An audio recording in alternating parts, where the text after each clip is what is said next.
Oh no, that makes sense. My mic was muted. Thanks, Matt. Well, that sucks. I'm gonna repeat all that a little bit faster. Okay, so let me introduce myself first. Hi, I'm Afzal. I've been an Android developer since 2014, and currently I work at a company called Doist. We make the Todoist and Twist products, and I work on the Android team. It's the largest Android team that I've been a part of. It's 8 people, and we're looking for a ninth one this year. I hope you can hear me, Matt. Uh, and so recently, I bought this. I bought a Google TV, and I've been using Chromecast with Google TV for a while, and I still had that problem in Chromecast, but I didn't bother to fix it. But now that I have a Google TV and I'm seeing it more often, I feel like maybe I should find a way to fix it.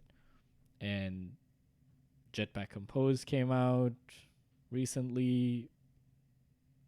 I sort of figured that maybe I want to make an app for Google TV. Plus, like, I don't think I know many people that make Google TV apps, so I wanted to try it. And the other thing is that Jetpack Compose doesn't officially support everything with Google TV right now. Um, there's the D-pad navigation is sort of broken um, on Jetpack Compose. So let's look at this app, right? Um, you scroll and see what happens. So I'm just pressing left right now, and it's just sort of weird. And if I go up and down, actually it works okay in this on this screen because there's 4 rows, but the app screen it breaks because for some reason it doesn't scroll very well. But that's okay. I mean, fixing D-pad navigation is on their roadmap, so we'll have a fixed version at some point. But I still wanted to continue building the launcher. Now, the one thing I I I looked at other launchers in the Play Store for Google TV, and the one thing I couldn't find there was recommendations. So let me show you why I don't like Google TV recommendations, right? Um, so first of all, without these recommendations, this would be a pretty empty launcher. I'm guessing Google doesn't want that for a new user. So that kind of makes sense. But from a user's perspective, once you've started using it, it doesn't make sense to me at least. Um, we don't have Disney Plus installed on this emulator. We don't have Prime Video installed, but we're still getting recommendations from them. And from a discovery perspective, it kind of makes sense, but as I'm using something, I don't want recommendations from platforms I don't subscribe to, especially if there are, I don't know how many platforms are there. There's Netflix, Disney Plus, Prime Video, um, HBO Max, I guess. There's YouTube Music or YouTube Red or whatever that product is called if they haven't killed it yet. So and there's Google Play videos. I, I I don't want recommendations from all of them. I want recommendations from the ones I subscribe to. And there's no way to do that. There's no way to disable some platforms, recommendations from some platforms on this launcher. Actually, there is some way. Let's see. There's this way. So if you scroll all the way down, there's managed services, and if you open it, well, all of these are disabled, so they shouldn't be there. Oh, Paramount Plus, I guess I missed that. Um, but they are. And so there's really no way to get rid of content you don't want. Um, and ideally, what I want personally is my content front and center. So the episodes I watch, the the the TV shows I watch, I want to see if there's a next episode and have that be there. Or if I've bookmarked a movie somewhere and it comes out on a streaming platform, I want to see that. That's like, I mean, it's kind of half-heartedly done on Google TV Launcher, but not completely. Anyway, so I think we've caught up now, and what I was showing was there's a runtime permission to get all the TV listings that are provided by different apps. So these listings are not provided by apps, at least I don't think so, because the apps aren't installed. These are probably coming from some Google API. So I there's maybe there's a better way here. And the better way that I found is that almost every app that you install that has content publishes its channels to the operating system. And so on my actual TV, I have, let's get rid of this one. I have these apps that publish their channels, and they have programs that I can show as a launcher. And there's one channel from Spotify, 4 channels from YouTube, Apple TV, Prime Video, 2 from Plex, 2 from Twitch, 3 from Google Play Videos, and then 1 from Bell Media Player, which is Crave, because I subscribe to an evil internet company called Bell. And they have these display names, so you don't just get the name of the app, but also the context here, which is like recommendations from Plex, free movies and TV and more from Plex. Spotify doesn't care, so Spotify just writes Spotify. YouTube has recommended trending free movies from YouTube, music. Apple has Apple original shows and movies. And then we have Prime Video, which just writes Prime Video, so I don't know if there'll be future shows or original shows or episodes of content that you've watched or have an interest in, but I guess we'll see. But that's the best third-party launcher is going to get without an API of its own. Okay. So let me show you what I have so far. So I have this remote Windows computer hosting this emulator because the M1 Mac does not have a Google TV emulator. But this works pretty well. It's actually connected. It's actually able to debug remotely. So that's nice. If there's any interest in detailing how to do that, let me know. I might write a blog post or explain that over here. Okay, so this is wrongly named Your Apps, but it's actually channels provided by YouTube. And then there's a settings screen that we have that allows you to select the channels. The selection works, but I haven't coded this part where it actually hides the selection. So when I say selection works, I mean this checking works. And then we have another screen over here somewhere, right here. It's called App Screen. And if I run that, we see this. So there are only 4 apps on this, but I wanted to also check scrolling from time to time. So I added this animation just like Google Play or Google TV Launcher to enlarge the focused item and put a border around it. And so this is what I mean by scrolling doesn't work. So I'm using the D-pad or arrow keys to scroll and pressing down right now, but it doesn't scroll further. And if I press up, well, it's on the right. So I was just pressing up, but it moved. It moved to the settings button. And then when I keep pressing down, I'm still pressing down, but that's as far as it'll go. But they'll fix it. I checked Kotlin Lang Slack about this. I asked them, and somebody responded with a possible fix that they're using.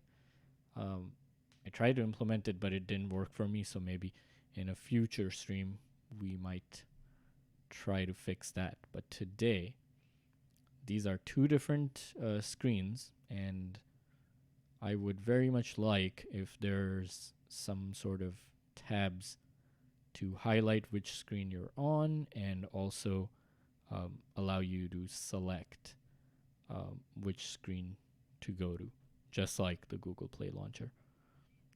I am trying to stick very close to the Google Play Launcher for the initial version and then move on from there to improve the UI and figure out if I want to change something.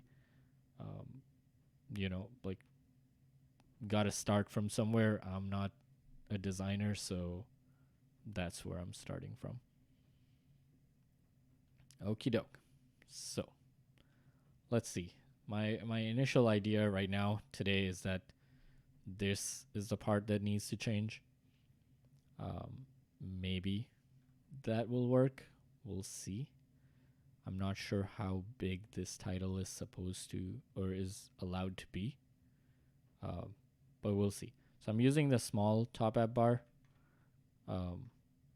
because, wait, I think I'm using the small. Yeah, I am using the small top app bar because the large ones were really big text, and I did not like that.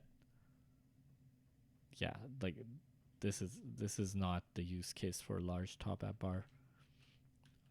Large top app bar is supposed to allow you to have like a one UI or Material 3-esque look, I think. So we'll stick with that. And see, this is in the Material 3 package, so that's probably where it comes from, the large top app bar. Okay, so let's see here. We have the title bar, which is just a text right now. Let's try to make it a row and see what happens when we add multiple things over here. So let's try that first. Let's add 5 elements. Same thing.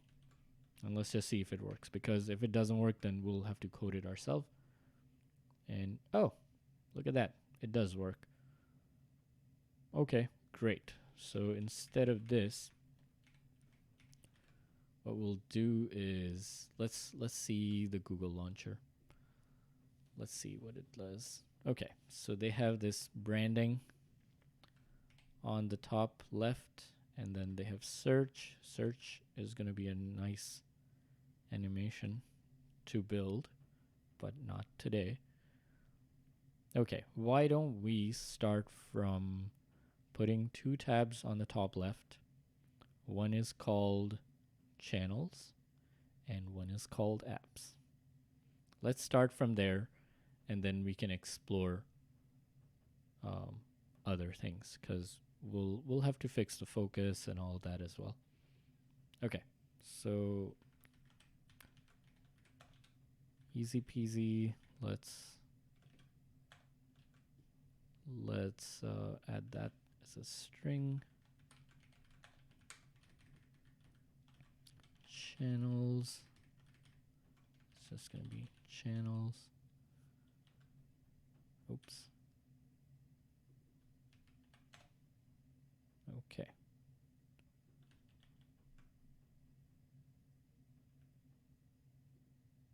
Is there something? No. Okay. So that gets us this. And now we also want spacing. So let's get spacing. And after that, we'll work on the focus stuff. So for spacing, after watching lots of streams from Matt, I have learned that we can do spaced evenly. Let's try space evenly first and see what happens. Oops. Oh, got closed. Sorry, the remote desktop software got closed. There it is. Okay, spacing evenly didn't do anything. So why don't we do space by and just manually provide a space. Okay. Okay, that's decent, I guess. Works for us for now, but let's make it 32 actually. I'm not really fond of the sizing there and any of that, so let's try to fix that. Okay. Nope, not body medium. This will be headline medium maybe. Let's see what that looks like. Font size 28 SP. Well, let's see.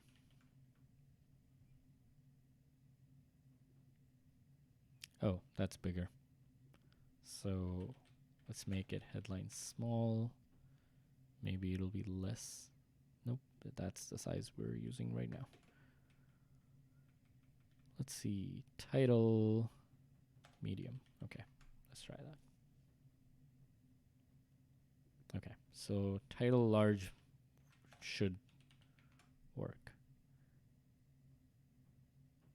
Oh, title large is just this. Okay. Why don't we look at that later once we've decided what size to go with. But okay, right now we have two of these. Now there is something called tab row with all of this stuff, and let's look at this image here. Okay, so that's what tab row is supposed to look like.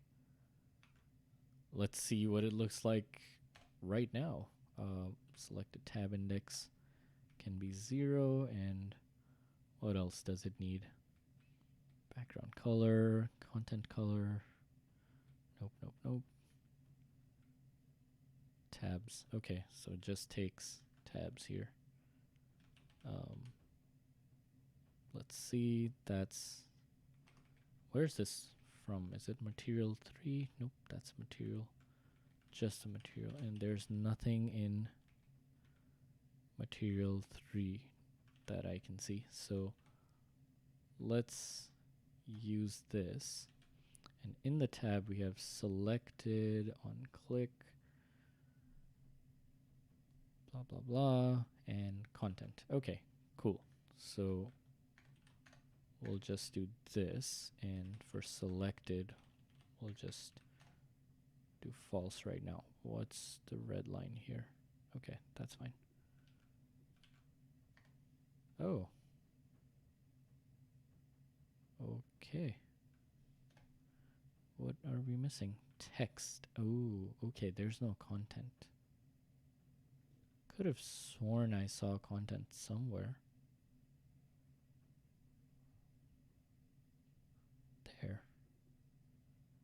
Column scope. Well, right now we only need text, and yeah, I think we'd only need icon and text at any given point. So let's do that. 1 second. Okay, so let's try that. Let's move that back. Let's get rid of these and instead have text. What now? Oh, then it also wants icon, I'm guessing. And on click. Oh, I think the previous thing would have worked as well if we just had on click. Okay, so we have these. Icon, actually, we don't want at this point, and text can also be null. But we are not going to put null text. We're going to put this. On click, let's keep that for later. And let's put the second tab here. Let's remove all that and run this. Oh, that's bad. That's so bad. But does it... Okay, I think... Okay, so when... That's the other thing. Oh, there we go. When you press enter, it selects it, so maybe that will work and that will be very useful. Let's see if we can customize this tab row to not span the whole width, or each tab to not span the whole width. Okay. Let's read some documentation. Single page, blah, blah, blah. Inside tab row. Slots for text. Okay. And multiple tabs. Measured place evenly across the tab row, each taking up equal space. Right. But if each takes equal space, it will look like this, and that's not fun. Actually, let's change the background color, since that's also another thing we'll have to do at some point. Material theme, color scheme, background. Smash that. Okay. I feel like if we can move it, that will work, and then we'll have this indicator that we also want to change to a an indicator that looks similar to what Google TV shows, because it just feels like on Android TV you should have indicator that is more prominent. That's what Google TV does. That's what Netflix does as well. Sorry, I have to mute this. Like every indicator here is a border or a background. So might be good to match some of that. Okay, so that's tab indicator. Okay, let's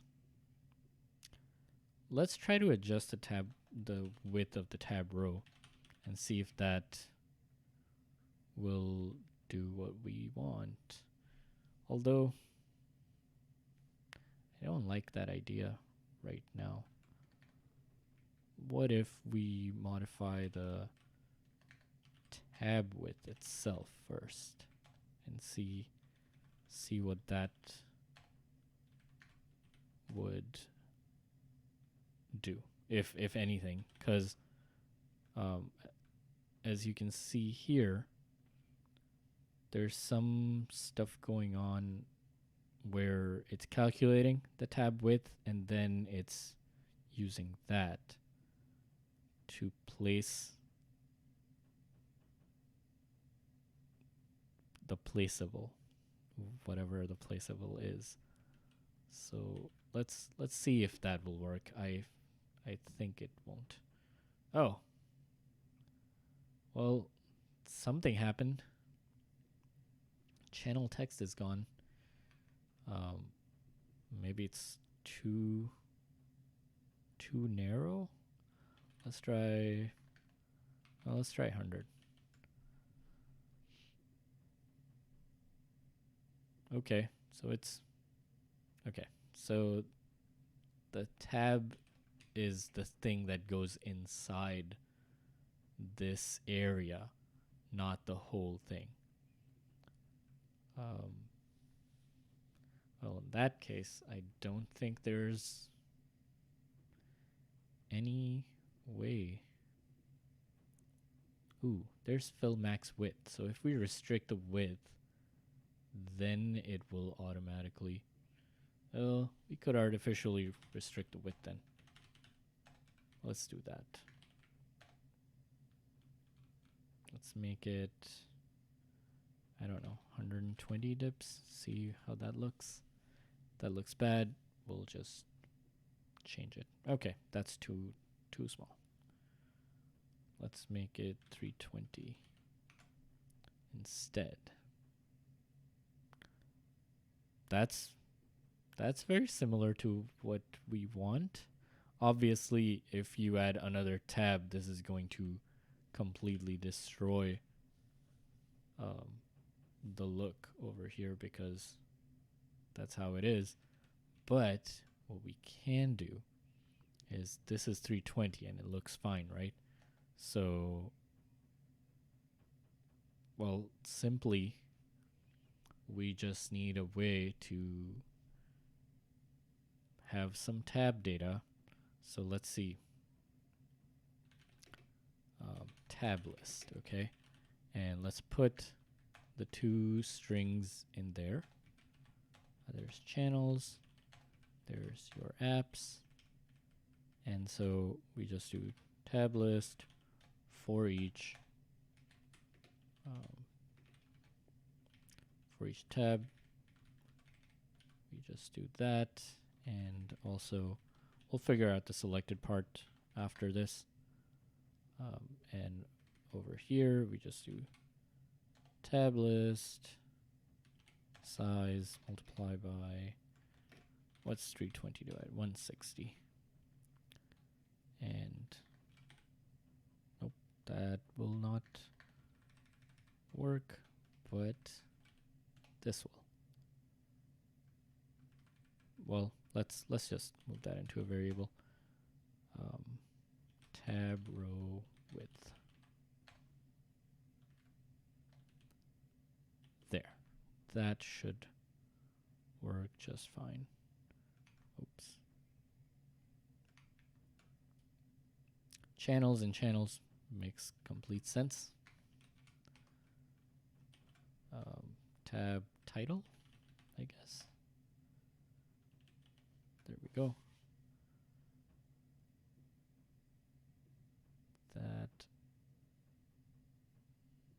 Yep, that looks pretty good. Add a new tab. It will not make this very narrow. It will still keep it the same width.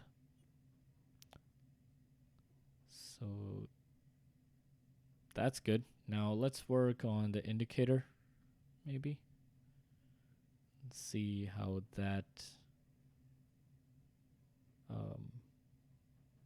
that can be changed, because we don't want this underline that's either barely visible or underline that's only visible when the background is some obscene color. Let's see. Tab row indicator. So tab row defaults has this. And let's see if it has something else. Divider. Okay, so there's a divider, there's an indicator. Indicator has a height. Positioned at the bottom of the tab row on top of the divider. Okay. Bottom of the tab row, top of the divider. So the divider must be like here or somewhere. Okay. Let's see. Just gonna take a water break.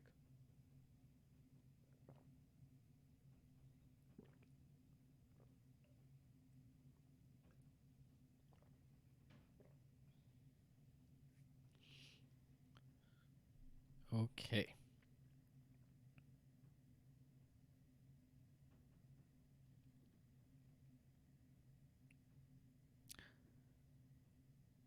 Okay. Let's create our own indicator then. And let's see. So indicator height over here is 2 dips. So the first thing I want to do is create an indicator with max height and see what that looks like. So let's do that.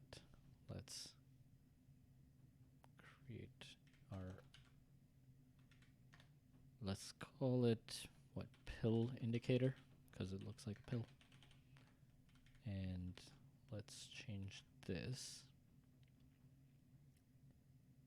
to nothing, actually, and do fill max height.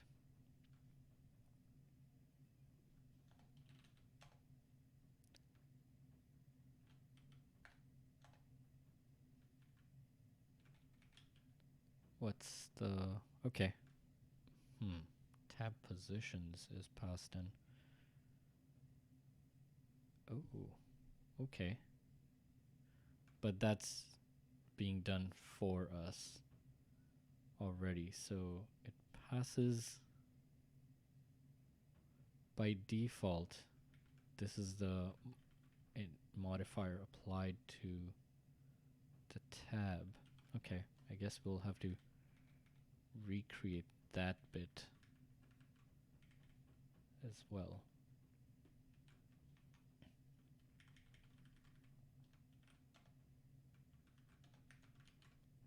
Oops. Something became very wrong.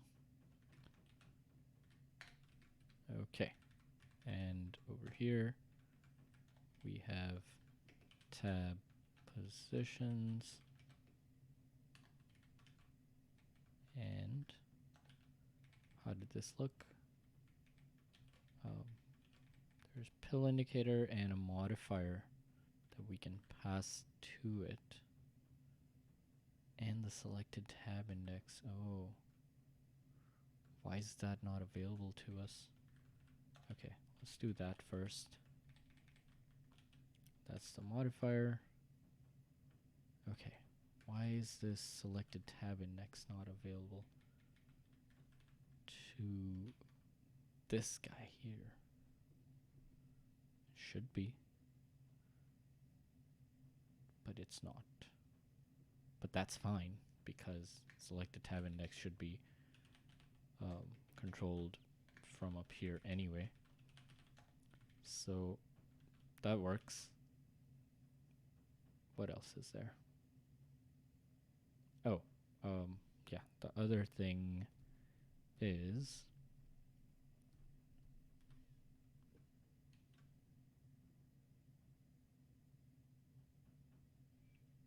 what does it look like when it is selected? Never thought about checking that. But actually, let's see what the pill indicator looks like first. Then, okay, so that's what the indicator looks like. That's not at all what I was gunning for. Let's try the selected thing. Okay, that doesn't work very well either. So the indicator is in front of the tab,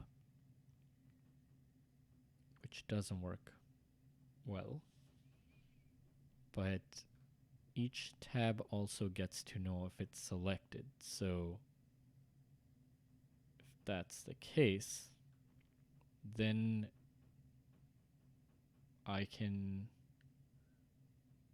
we can just put a modifier on the tab itself to do that, or put a box around the tab. That should work. Maybe. Let's see.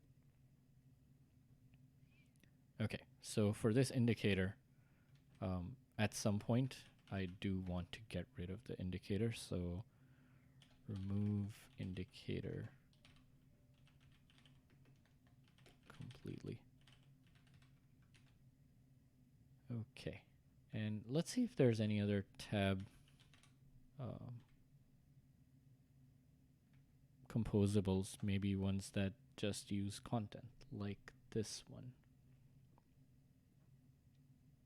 Okay. And the text one just...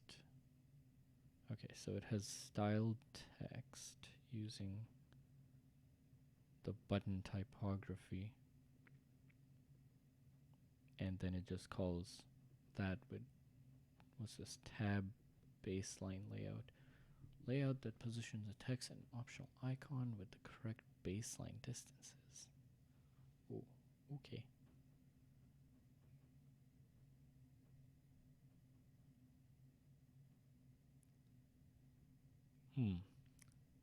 Wonder if we really need those. But we'll see. We'll see if we need those. Let's put a box around this tab. See if that works first.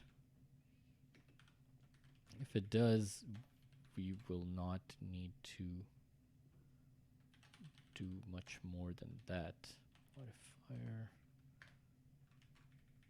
And then background color. Okay, let's put some random color over here. I think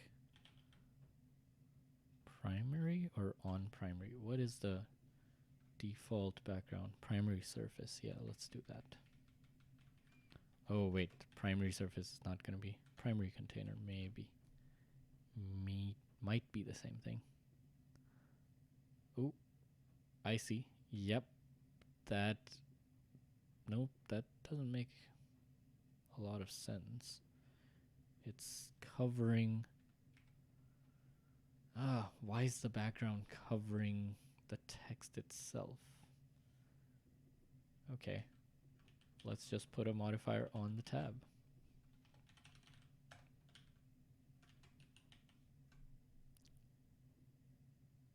Okay, that works for different definitions of work. We don't need these two because the tab's height is correct, and the background color we will determine based on whether it's selected or not. So let's do that. Val background color if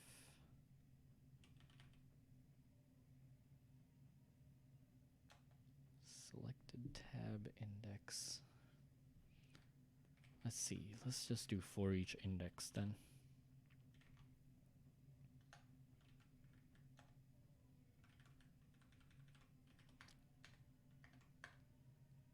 Okay, so now we have index, and we can do this.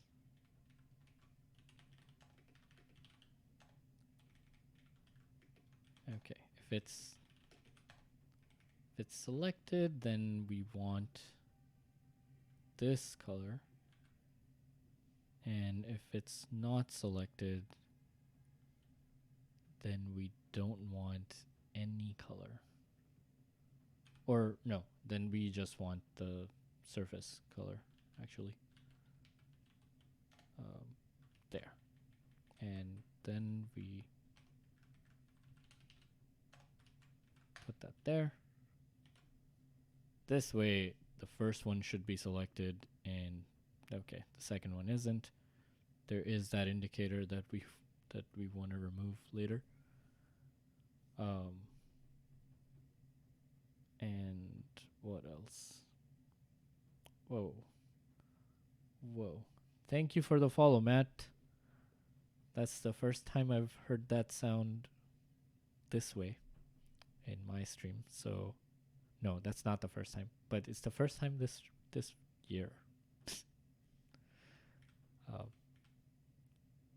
I will want to at some point adjust the volume of that, but not today. Okay. Now we want to round the corners, make the text color black or dark, make the background color white. We're just shamelessly copying, what do you call it? Google Play launcher, Google TV launcher right now. So that's the step we're trying to do first. Now for rounded corners, I'm sure I can remember if I try hard enough, but I have done that on the app screen and I have done that on the channel screen. So I am going to look at those. Don't mind the messy code here because I've been trying to implement that suggestion from Kotlin Slack to be able to scroll nicely. And I just haven't been able to do that. Oh, I've been using cards. And card, I think, has what, a background? Card shape. Dang it. Okay. If we don't have something, well, we can actually look at. Okay, let's look at what the shape thing does. Surface with a shape. Dang it. It's just shapes all the way down. Okay. Okay, so there's shadow with the shape and then border with the shape. So that's how it's used. And then background with the shape. Okay. I think we just need this one then. I actually did not know how that these just come built in, like the stream elements, bot and the rainmaker. I don't even know what that is, but just comes built in with Streamlabs desktop. That's interesting. Okay, where were we? Let me know, by the way, if you have any questions about why I'm doing something or why there's how, like, if you have questions about this or questions about any of the things that I'm using, any tools or whatever. Okay, so let's do this. Shape, rounded corner shape. Oh, this will be seriously rounded. Seriously rounded. Let's try this first. This might be too big of a radius, but oh, no. Whoa, that's weird. Okay. Tab row's background shows up out of nowhere and bamboozles us. So we should get rid of it.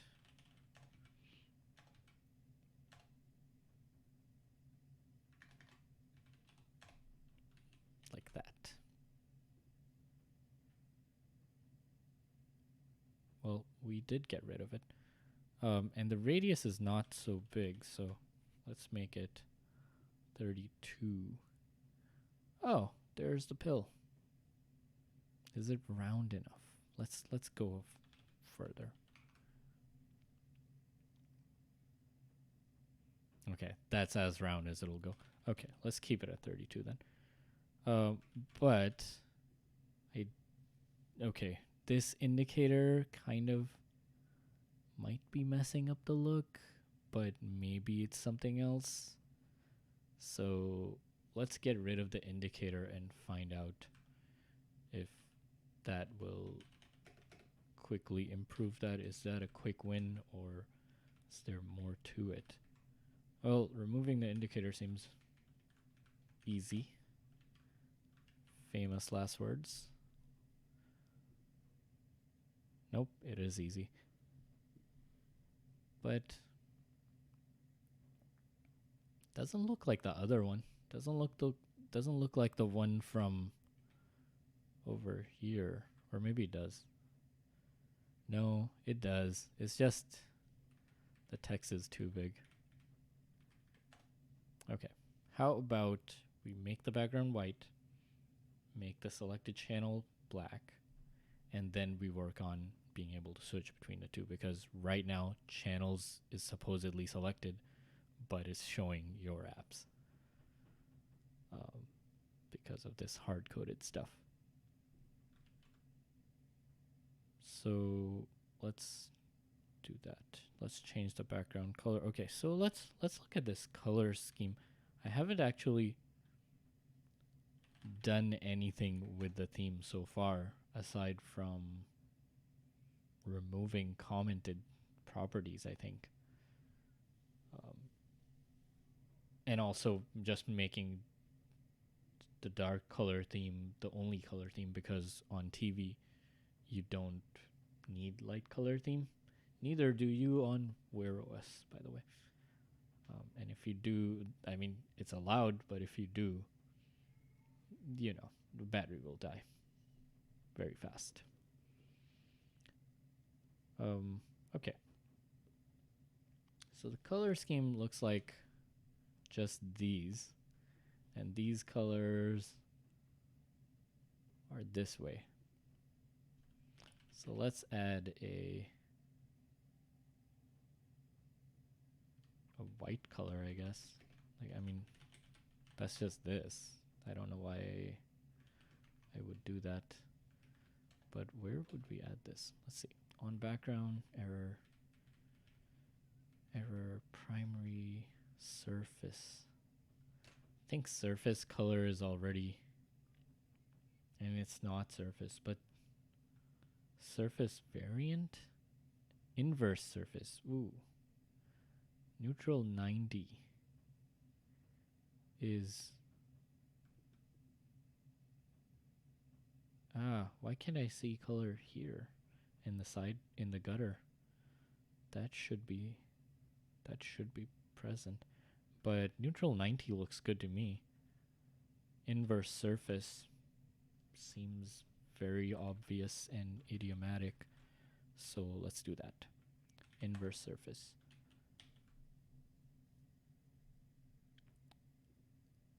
Okay, well, that's not exactly white, but it will work for now.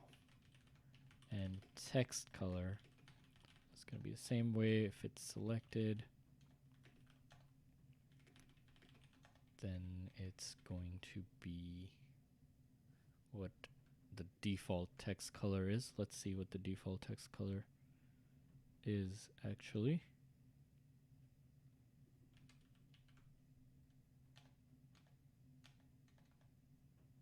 Oh, the default text color would be here. Color unspecified. Is that okay? Take or else do this. Local content color current. What is this? What is this color? No, not like that. Let's see. Material theme is, oh, that's not, yeah, that should help me at least find the local color. Defaults to color black if no color has been explicitly set. Well, there is a color that's being explicitly set because it's defaulting to white. Maybe dark theme. Let's see if it's being changed in dark theme somewhere. So material theme only has one use, but color scheme. Nope. Let's see here. class, surface variant, primary, and we don't have any, nope, we don't have any color that is this color, at least, that I can tell. Content color 4, there we go. Surface, on surface, and on surface is this one, neutral 90, okay. Same as inverse surface, actually. So what we will do is, if it's not selected, then it can be on surface. And if it is selected, we'll just do that. Reason being, the stuff up here is the opposite, so we just go with that and change the color to be text color. That should make this visible, and it does.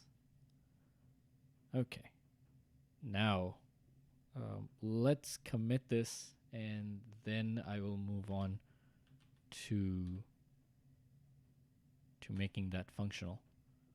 So I forget I don't even use the, well, let's leave that out. Forget I don't use command line too often, especially not since I started using this app called Fork. The developers are really active, and I love this app. So yeah, try it if you're looking for a Git UI to maybe get things done faster, because like me, you want to Google everything, Google every command, just to make sure. Then try this.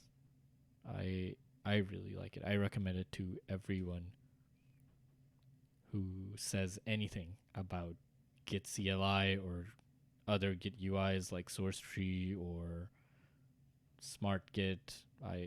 Ever since I started using this, I have not looked at any other apps. Okay. Add tab bar with channels and your apps. Commit that. And back to this. Let's make this functional. Okay, close all of that. Okay, so what we want to do is when it's clicked, not only does the selected tab index go away, but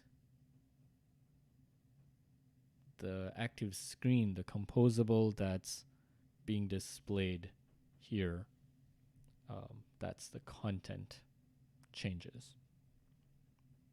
Now for that, I think we're gonna have to use our good friend state hoisting to do that. And let's, yeah, I think if we do like something like on tab selected, and then where are we? Over here on, oops, on tab selected, go all the way up to where the content is being provided, and then switch the content there. I think.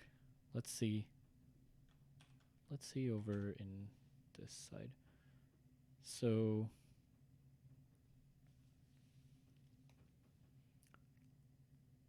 okay, so we have app screen, we have channel screen, and when the tab on tab selected, we determine which one is selected and then show that. That's the idea here.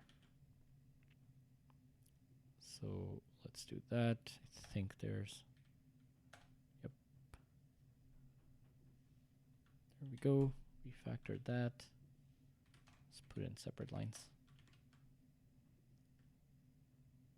And let's keep that. Whoops. Let's keep that just for preview. I don't really use compose previews. I don't know why I created that function. There's on tab selected, and of course we need to tell this function which tab was selected. So let's do this. Let's change that to that. Oh, thank you for following DirectX 34.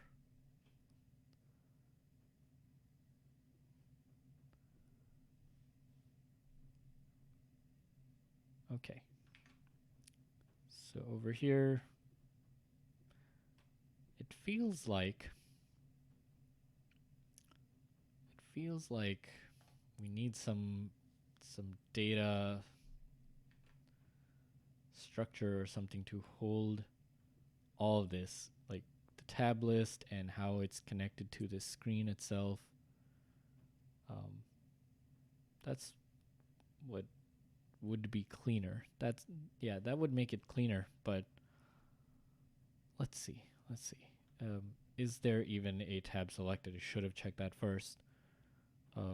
Okay, so there's selected tab index, and oh no, what is that? Reload all from disk. Okay, press that by mistake, and there's interaction source on click. Okay, there it is. So on click, we will call this function, pass it the index, and that will travel all the way up the chain to this guy. So let's do selected tab index and do remember mutable state of.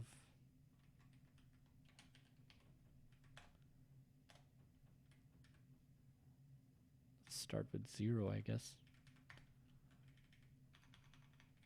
And then select the tab index equals it, make it a var, do that to import stuff. And then when selected tab index, well, right now I'm hard coding, but I think there will be a list, and that's how we'll determine what to show. But let's try this for now. Let's see if it works. And if it doesn't, we'll change it. It's just code.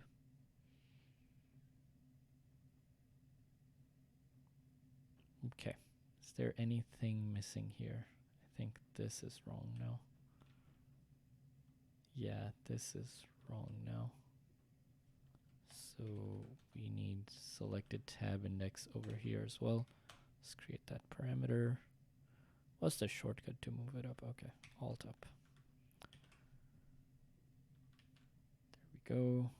And same thing over here. So we're just gonna have to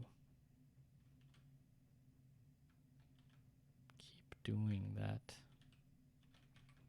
Just keep forwarding all the details all the way up. For now, at least, that's what it looks like. Maybe later it can be improved. That is not correct. That's not what I wanted. There we go. Okay. And over here, title bar wants more things. That's okay. Whoa, oh, that, yeah, okay. That looked like a bug, but then it fixed itself. And over here we have selected tab index. Okay, now I think it should work. what else are we missing?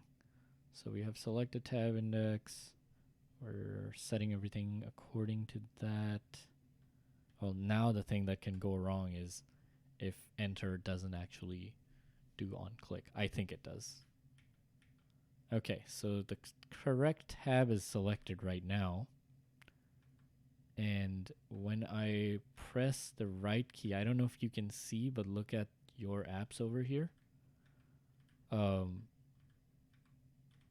That's not the behavior of Google TV, but let's assume I press enter.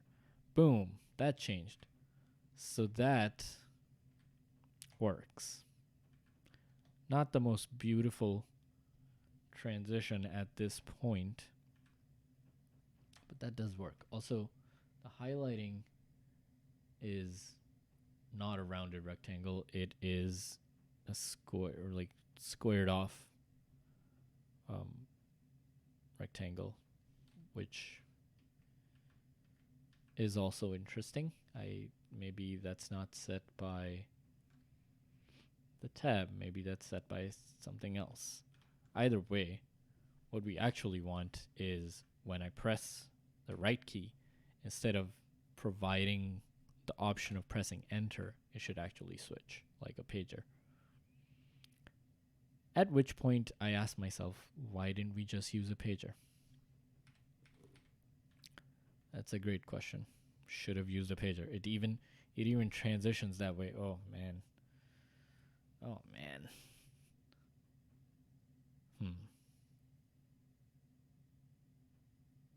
Okay, fuck it. Let's use a pager. Let's change this to a page. There we go. And let's get this pager over here. See what it looks like these days.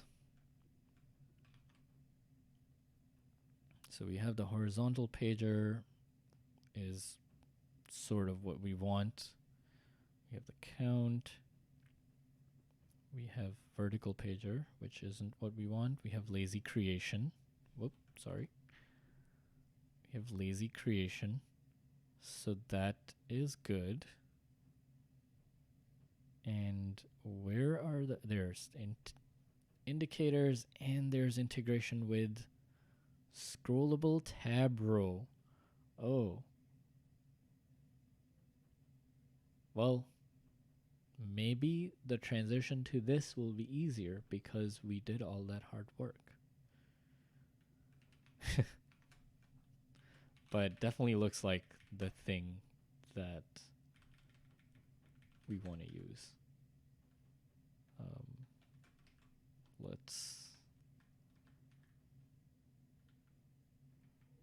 Okay. Let's get the latest version.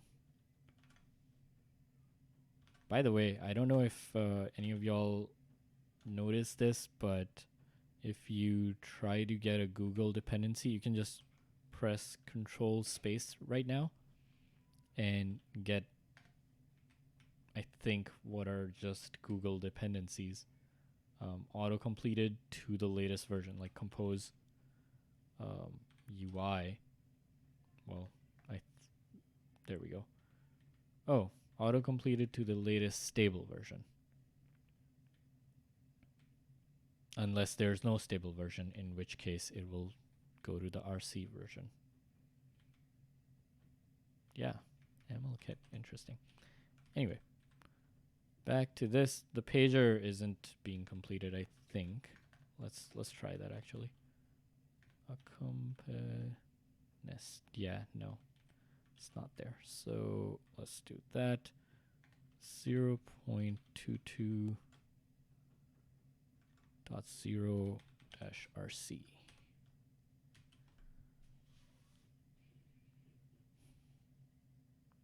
Okay, so if we have a pager, that's not going to mess up anything with our current scaffold. At least I don't think so, because we can just pass it the pager state. So that works pretty well.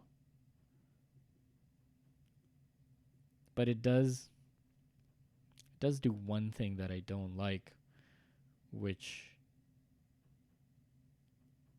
is that now we can't keep this scaffold independent of what we show in it. Like over here we had this, and I think pager state will either have to be here or here, unless we can pass the pages themselves. So instead of doing this, we pass the composable for each kind of page, or a list of composable. Is that, do any of you know if it's advisable to pass a list of composables? Like, is it fine if I do something like I don't even, wait, what? Is that valid? Yeah. Is it fine if I do this? If any of you know, I would love to hear that. Otherwise, we'll just try it and find out. But I think what this is turning out to be is like a home tab scaffold. Okay, let's keep it this way. I mean, I don't know if I'll be using this everywhere, but I do. The only thing this scaffold actually has is this settings button over here. That's the most useful thing right now. And if we're following Google TV Launcher, it's not going to be on any other screen other than the main screen. Because when you go to different content and you open that, this is all you get. You don't get tabs or anything like that over here, or even like settings. So maybe that's okay. Okay, so let's incorporate this pager now. Let's try to put it in home scaffold. So we have pager state, not that one. Remember pager state. And what does it want? Initial page. Nope, that's not what it wants. What does it actually? Accompanist is experimental. Okay, sure. This app is experimental, so it's on brand. Okay. We have pager. We have title bar. That is a tab row, so it does need the pager state in some way. Is current page the only thing? No. Yeah. Oops. Oh no. Where were we? Indicators. Integration with tabs. Pager state. Current page. Don't need this one. Current page. Horizontal pager. Pager state. Okay, so we just need current page.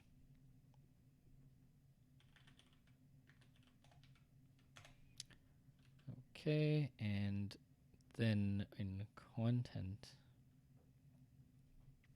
so now we're not using that. We're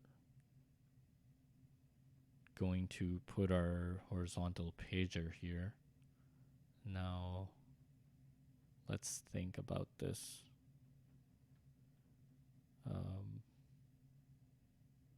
Let's just call it pages, I guess. Or, no, wait. No. I don't know what to call it, but something. Maybe I need to put like a name this variable thing in Twitch so somebody else can name it.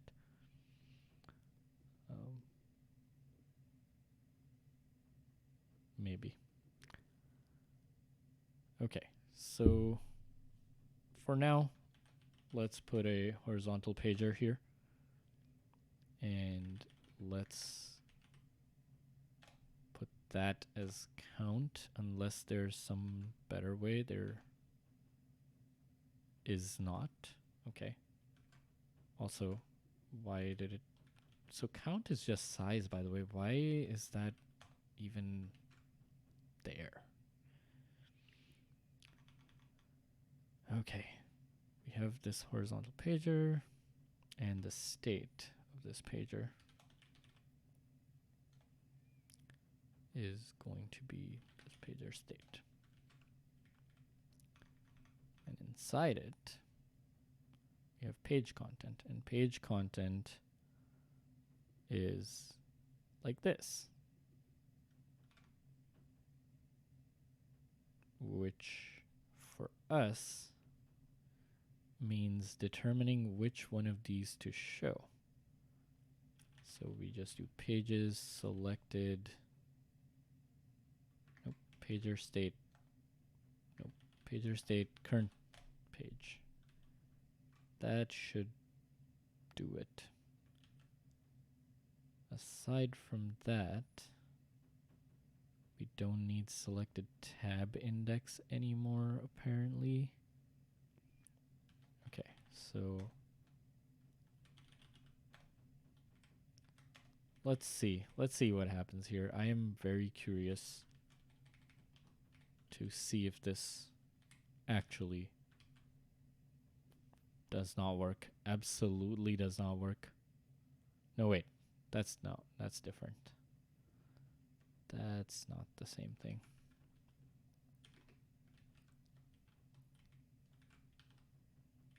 Oh, okay, it's allowed.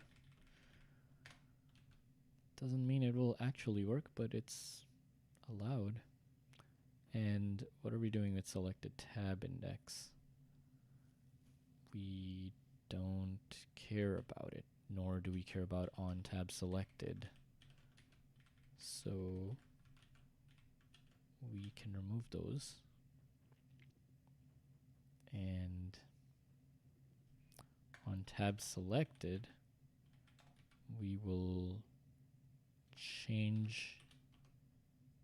Nope, that's not how you change pages. How do you change pages? Oh man, there must be a way to do it. Pager state, that's the current page. Also, that means maybe we don't even need our tabs on click. But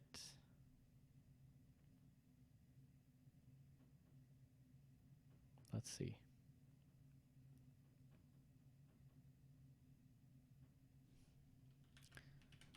How do we set the current page in a pager? Let's see, pager state. Pager state has current page, and it has page count. Yeah, current page is it is a var. Why didn't that work? Setter is internal. What? Oh, it is. Huh. Animate target page. Target page. Nope, not target page. Animate scroll to page and other scroll to page. Okay, there we go. So that's what we want. Pager state, animate scroll to page. what's the other one? That has a default value. What's wrong? Suspend function. Ooh. Okay. Let's put a coroutine scope here.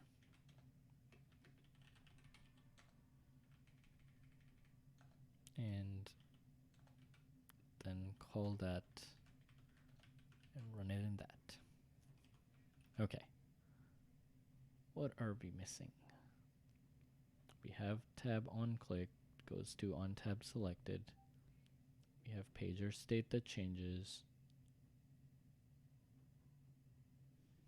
Let's see.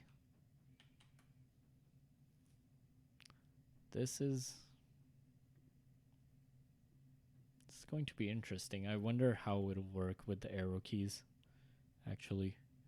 Oh, well, first of all, there's no content because we're not actually running the function to render the composable. So there's that. And secondly, we still have this problem, but at least it animates in this weird way, but it does animate. But it didn't really fix the real problem, which was to be able to change by tapping a different by tapping left up on the tabs area. So it feels like, doesn't feel like a pager is what we needed.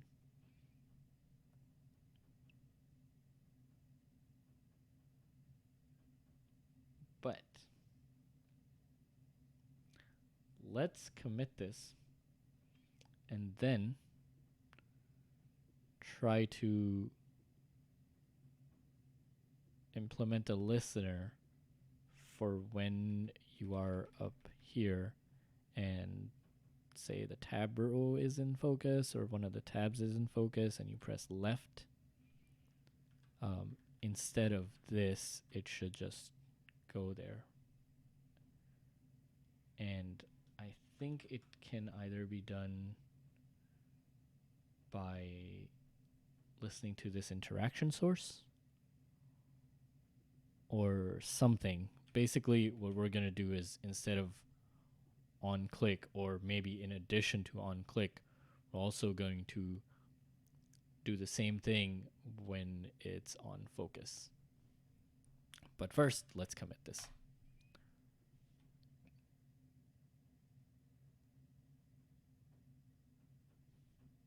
What? Okay, fine. Auto formatter wins. Okay. Use horizontal pager for displaying multiple pages. Okie doke.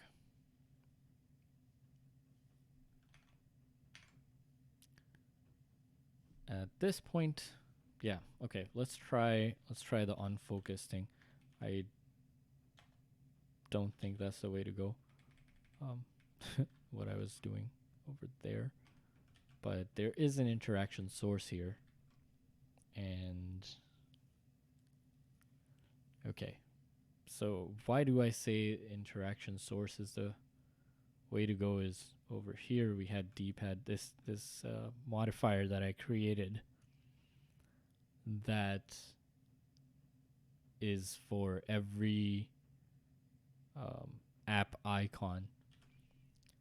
And here, oh, there's a focusable. Okay.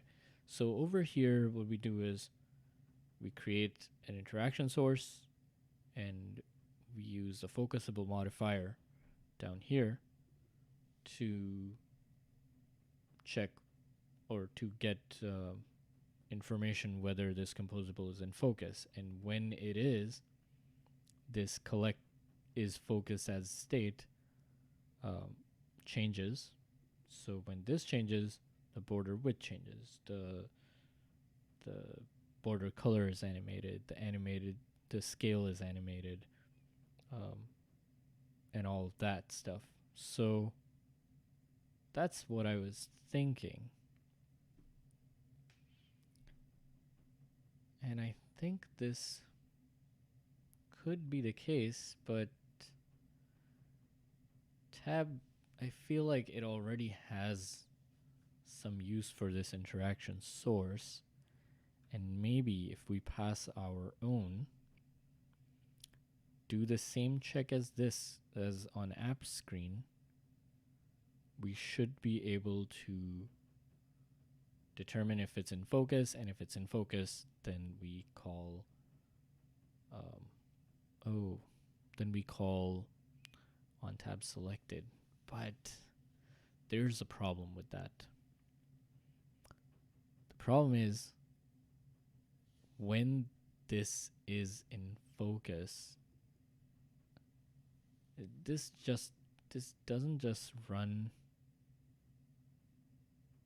when it's in focus. Like, this function is commented out because if this was uncommented, on focus would just keep running. At least that's what I remember. And that's not what we want. Okay, let's see what interaction source is used for in selectable. Interesting. So there's a role here. What are roles? Radio button, checkbox, switch. Cool. Okay. So selectable is a thing. Selected indication is pressed. Okay. Enabled. That's fine. But it's on click. Is there anything else here? Okay, so one with interaction source, one without interaction source. Also doesn't have indication. And it just uses the default ones. Okay, so it doesn't use focusable, which is a good sign. Let's use that to our advantage.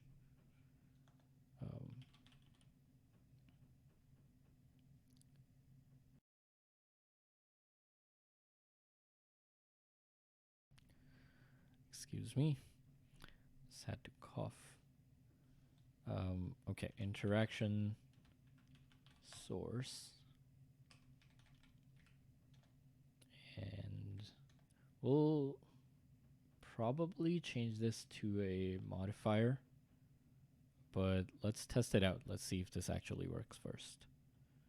Okay, interaction source.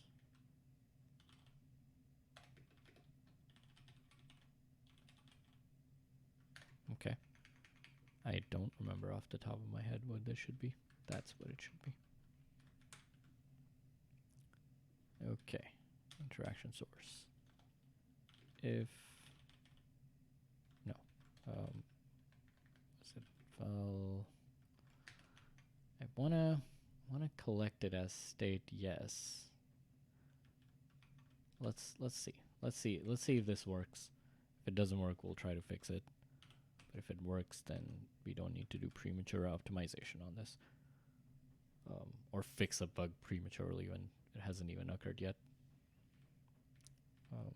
Okay, so we pass this guy over here, and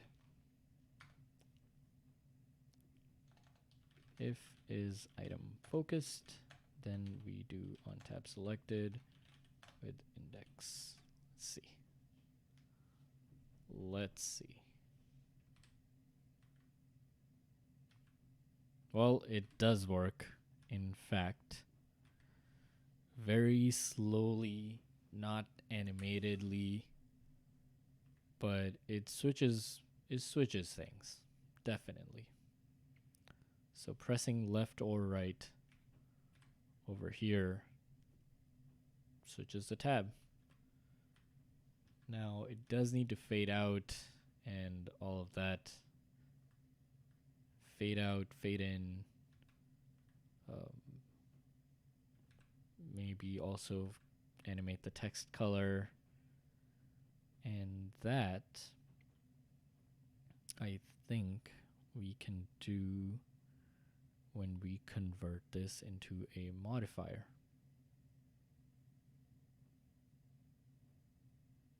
I think. So let's try that.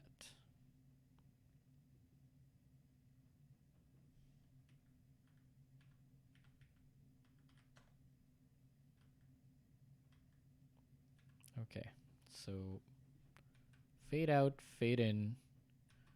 Content also needs to fade while scrolling like that. By the way, okay, let's see if I can oh, there we go. Toggle slow animations. Oh, that I guess does not work on Android TV, or nope, it does not work on Android TV. Okay.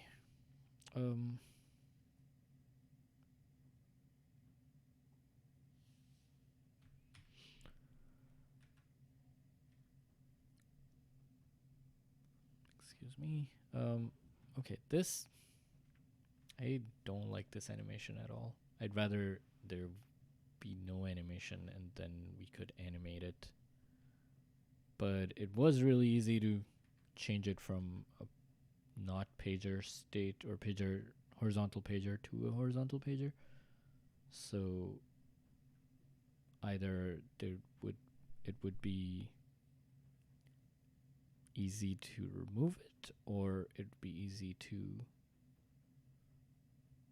adjust the animation. I doubt it, but we'll see.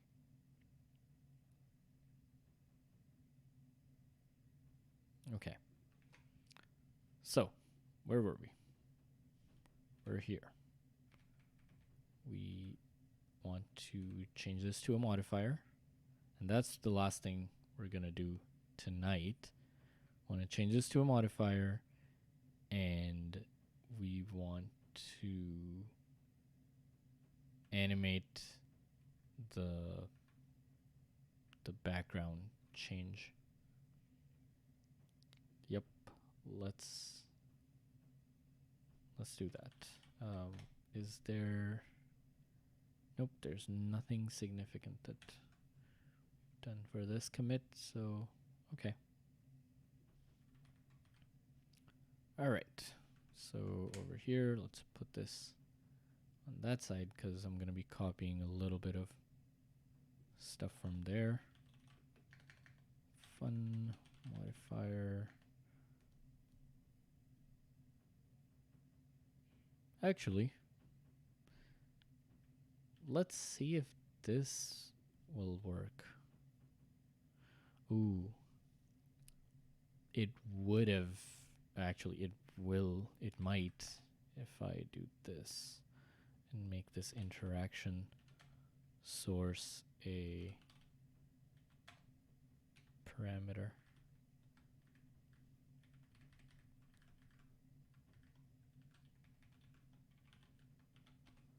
To box interaction source so I can rename it later. And that. What? How did this get created? Oh, right, because this thing isn't a composable. And I don't know the downsides or the positives. Oh, modifier factory function should not be marked as composable. Okay, understood. Let's not do that then.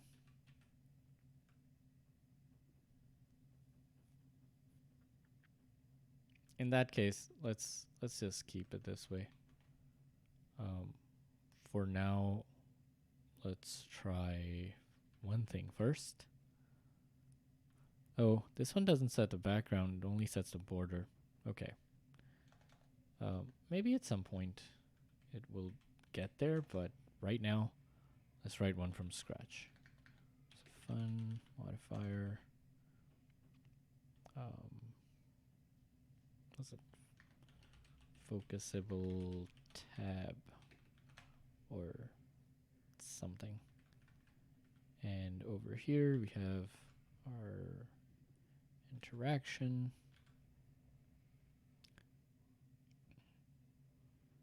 source, which we are sharing, so we can't do that.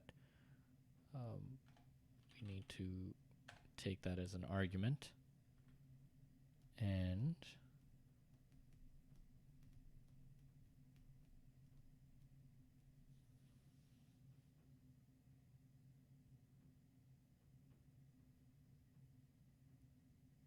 okay, I have some concerns right now. So this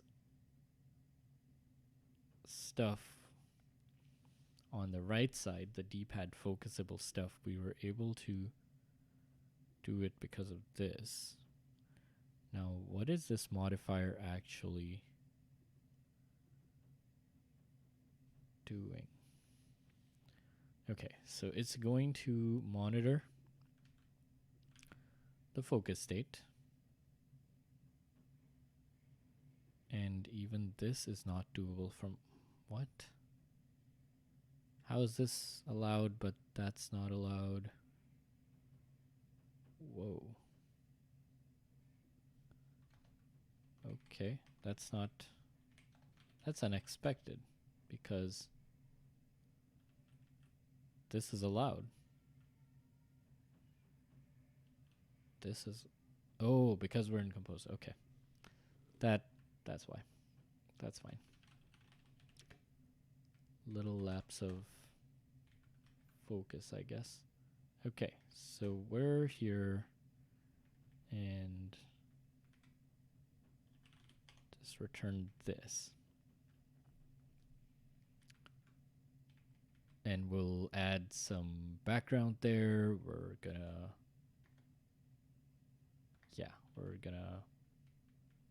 try to modify the background from there instead.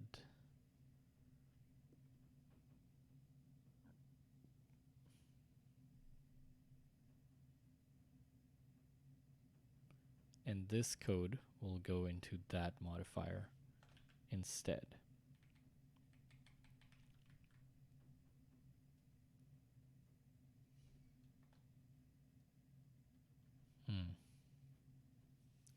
Maybe not. Maybe not. But we'll see.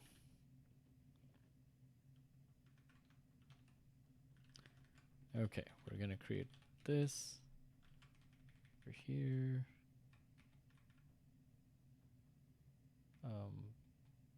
Wow, no. On tab selected, that's what we want here.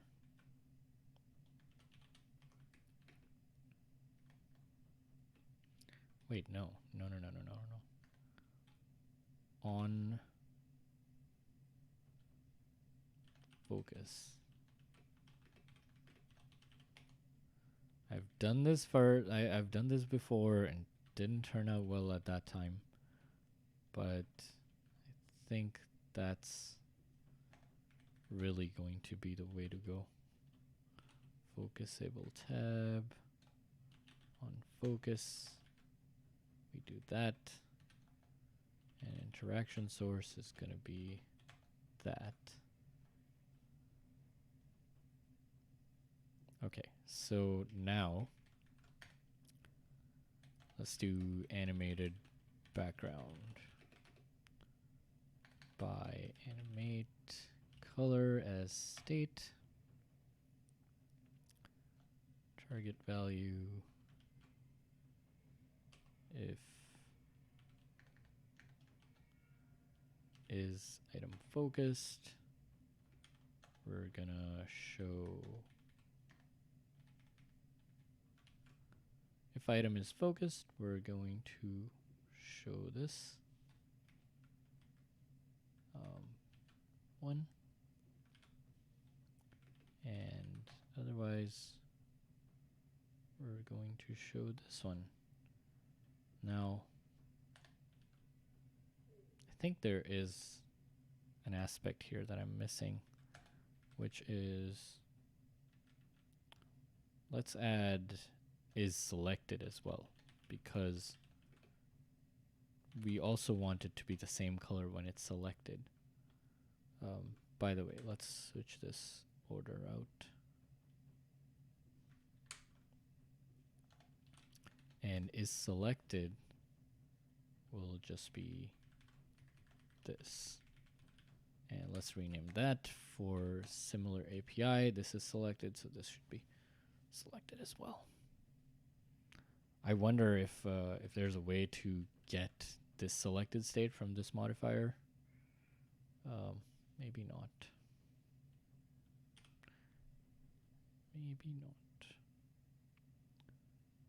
Okay, so we have animated background. Now, is item focused by that, and val, I don't know, focused or is focused or selected,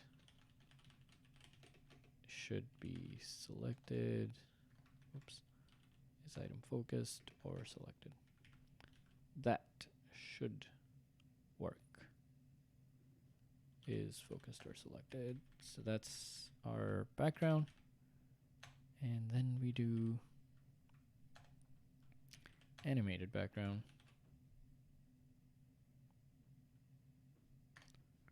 Move that. Let me change this in some way.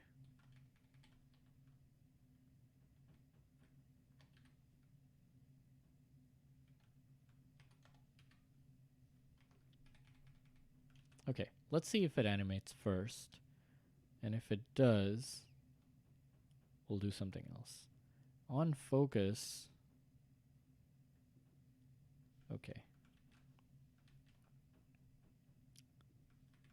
If it's focused, then we run on focus. Okay. Let's see what happens. Something bad will happen. Oh, it does work. Like the slow animation thing does work. Okay.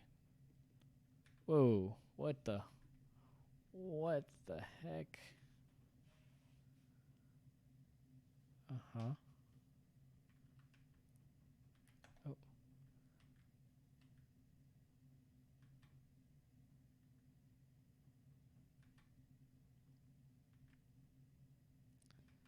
Okay, so some things work and some things don't.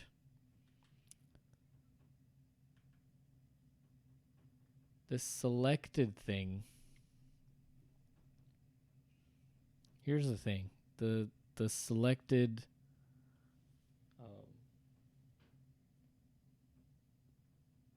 Boolean, it changes after the other tab is already in focus.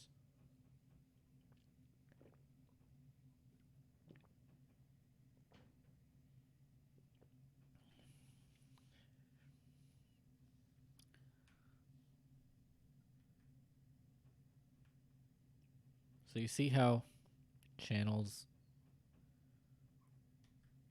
changes like that? Like your apps gets the new color and then channels decides, or then channels color changes. And then the other way, so your apps looks like that. Seems to be faster, but that might not be because of anything other than maybe the contents of the channels loading.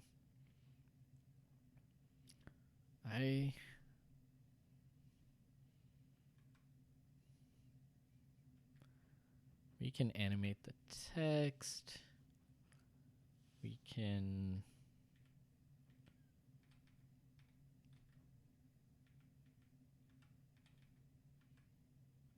Oh. Whoa. Whoa. What is this? Oh, the page didn't... Oh, sorry. Whoa.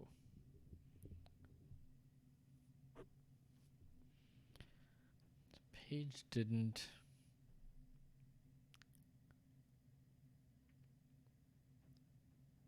Wow.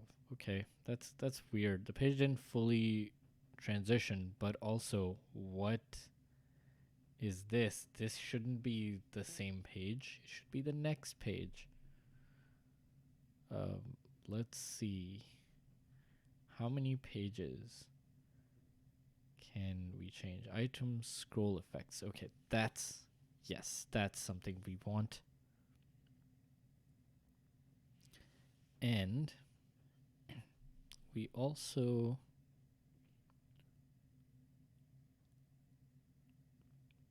Okay, user scrolls to any pages which are no longer required are removed from the content. That's fine.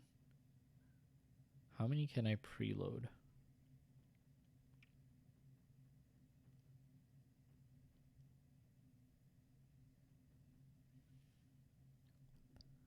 Why don't we try... Instead of animate, why don't we try scroll to page?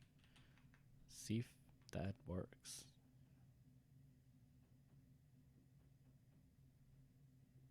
No, that just does that. I mean, which is fine, but not... Actually, it is faster. Okay, so I think what's happening is it's waiting for the scroll to finish before it changes it.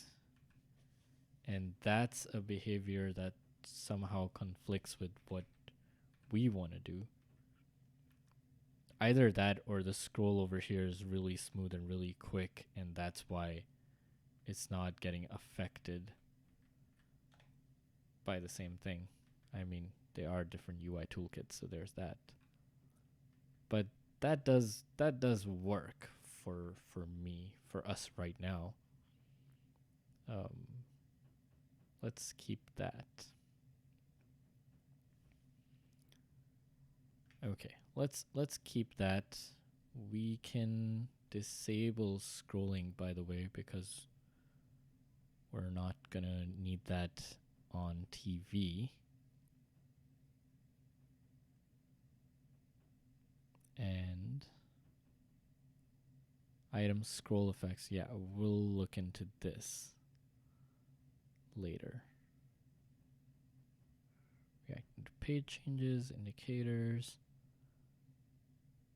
and off-screen limit. There we go. Oh, no. We don't have any control over that. Drag enable. There we go. Oh, no. It's also been removed. Whoa. Killing me over here. Okay, that's useful. That might actually fix the issue where a key might help it distinguish between what the previous content was and what the current content is. And that's very useful. Pager scope no longer implements box, blah, blah, blah. Infinite looping. Okay. Yeah, drag enable is really hurting me right now. That used to be easy. Okay. Cool. So now, scroll to page works. Let's round this out. Let's change the text. Let's animate the text color. Let's set the shape like it was before. Rounded corner shape, 16 dp. Over here. And ooh, text color is not going to be changeable in the same modifier. At this point, I'm really wondering, why do I have this as a modifier now? What this should be is a tab, like tab item or some composable which houses all of this. So let's do that, and that'll be the final thing that we do today.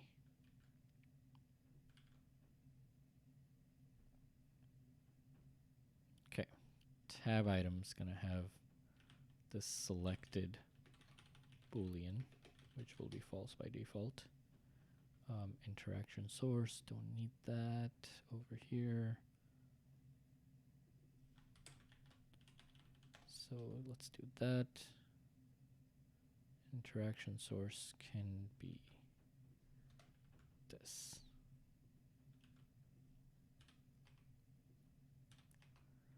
Then on tab selected, we have that. Background is coming back.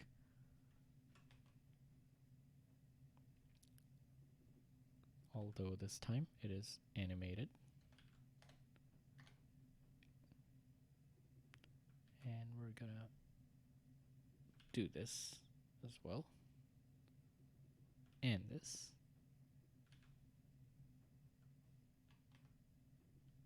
Okay, we have animated background. Oops. On tab selected, yes, we do need that. Although this one is not going to be able to provide an int. So we're not gonna do that. Can I do this? I can in fact do that. Focusable tab is all gone. Tab title and text color. So text color, yes. Tab title, no. So we're just gonna do this first for selected, and we're going to do on tab selected. On tab selected will be called with the index. And now put arguments and do that. Okay, text color will be an animated text color, and title, yes. Title is gonna be string.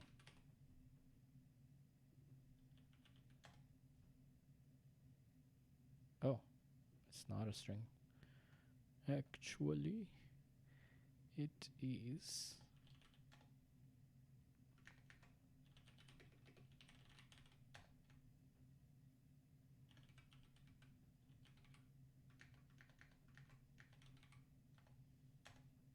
That.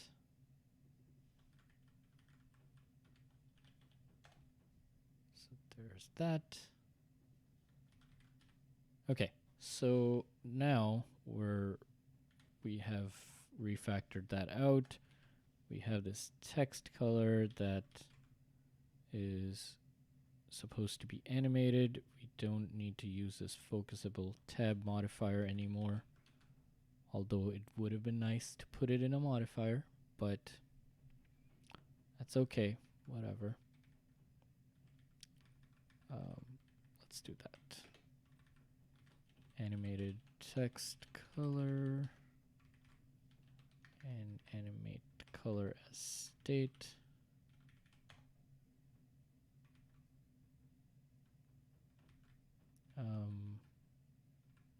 Target value. Oh yeah, we don't need this anymore. If, oops, target value is supposed to be here somewhere. Right. target value if is focused or selected, we will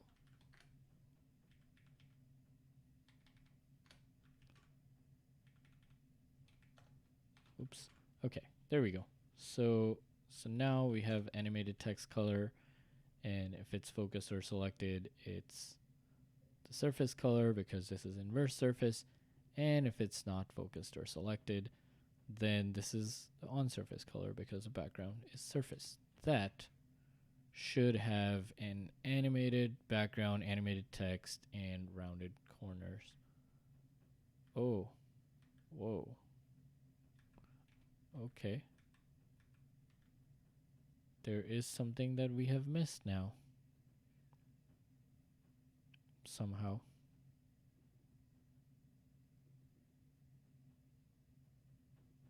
Ah, yes. When it's in focus, it actually does need to change. When item is focused, it needs to do on tab focus. And that's, or on tab selected, I guess. That's the other piece of this puzzle. Well, that is animated, although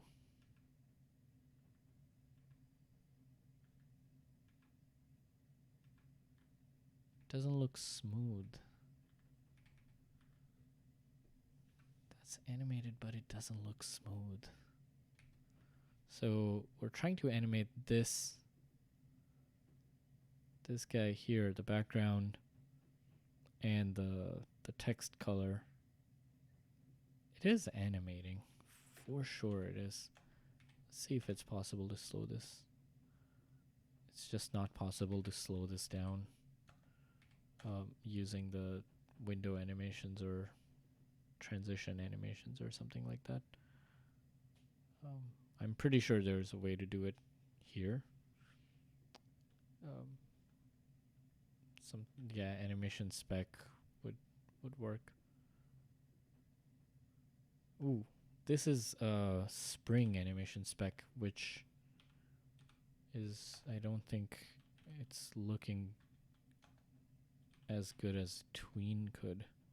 Let's do like 500 milliseconds so we can see what that, whether it's animating, what that looks like.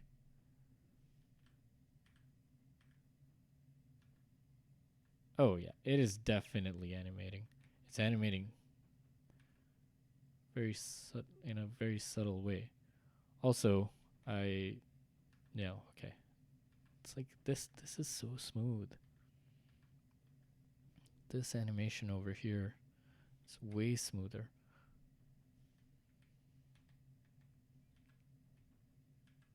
Also notice how the color of this whole area changes when it's in focus. It's all these are white, and when it's not in focus, all of these are gray. Hadn't noticed that before, but that's a nice touch that definitely should be there. I think like with every row, there's some indication as to whether that row is in focus or not. That makes complete sense. When you're looking at a TV, it's so big, you want to make sure that the user's eyes focus on the part that where they are at right now instantly, so that they can start navigating using the arrow buttons from there. Okay, I think at this point I'm going to stop this stream, or let's end this stream over here. This is a good point. It's a good place to do that. Our tab item code is clean. Yeah, let's commit this. Just so that we have it saved. what did we do? Animate, tab, background, and text color on focus. And I think we also did the select tab when it's in focus thing. So select tab on focus. Yep. Alrighty, that's done. Let's switch over. All right. Well, that concludes this stream. Oh my god, my face is so shiny today. That concludes this stream. I hope you learned something. I hope you enjoyed the content. I am very much looking forward to completing this app and never using Google TV Launcher, or finding out that maybe this app doesn't provide everything that I wanted that Google TV Launcher does, and maybe I am not able to provide what Google TV Launcher does. But we'll find out. I do think I need to cache this app list though, because when we use the system's content for the app list, is there no package manager? It's not as fast. And same with these. Like, maybe what should happen is this is cached, and then when you load it, it instantly shows, and then it fades in the real content or the up-to-date content if it has changed. That way this transition won't be so slow, like it won't load like that. But that's just a hunch. Maybe it's slow because of all these image composables loading up. Well, we'll figure it out. But thanks for stopping by, and yeah, have a great night. See you next stream, hopefully next week. Yeah, I'm hoping to do this every Saturday, but we'll see what happens. But have a great weekend or rest of the weekend, and take care. All right, bye.